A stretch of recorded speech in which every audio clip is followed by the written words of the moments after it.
2019 Reserve Cabernet Sauvignon is more than just a snapshot of the 2019 growing season, which was a great season. It's a tremendous wine. But to me, it's really a sort of an encapsulation of years and years of dreams and work. My father was introduced to fine wine by his father-in-law back in the early 1950s when he married my mother. And my grandfather, his father-in-law, had a cellar full of the top wines from Bordeaux and Burgundy, and introduced my father to the joys and pleasures of those wines. And it was quite a revelation for my father, never having seen a bottle of wine in his life, growing up in San Francisco and in his Irish family.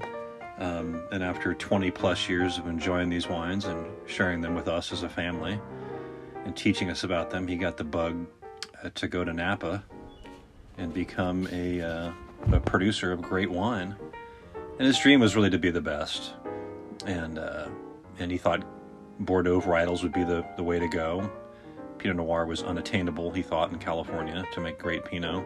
So he went looking for property and chose mountain property that would produce the greatest wines, the first growth quality wines. And I'm looking at this bottle of 2019 Reserve Cab, and I'm thinking, after 48 years of farming, 44 vintages, we, I think, have really arrived and really made real his dream. I am so proud of what we've done. This is just a terrific wine. It's got layers to it. It's got the savoriness you want to see in a great wine, the complexity.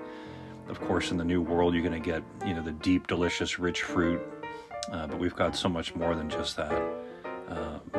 The ability to age, which my father thought was so critical as a marker for great wine. This wine will age for 40 or 50 years. But we do want you to purchase it now and start to enjoy it, and then buy the next vintage. But keep some for as long as you can.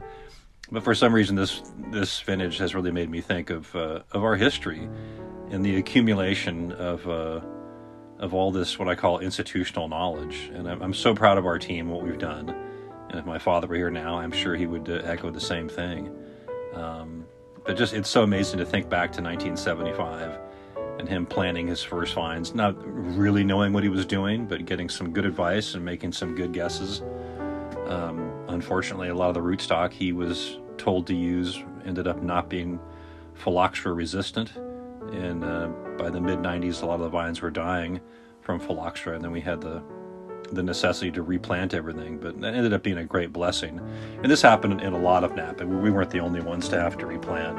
A lot of Napa had to replant in that same time period. And I think the best wines in Napa's history are being made now by the new clones and the new rootstocks that are really, and now we've had a chance to really learn about all these things, and with UC Davis studying all this stuff, we now know the rootstock we have in the ground, the clones we have are really suited for our environment. The mountain environment where soils drain really well and there's a lot of stress. And this wine just really reflects, to use a daring word, the perfection of our craft over almost 5 full decades of work. So I'm very proud to release this wine. I recommend you buy some and enjoy some, and please come to the winery and visit us and tell us about your experiences with this wine. Cheers.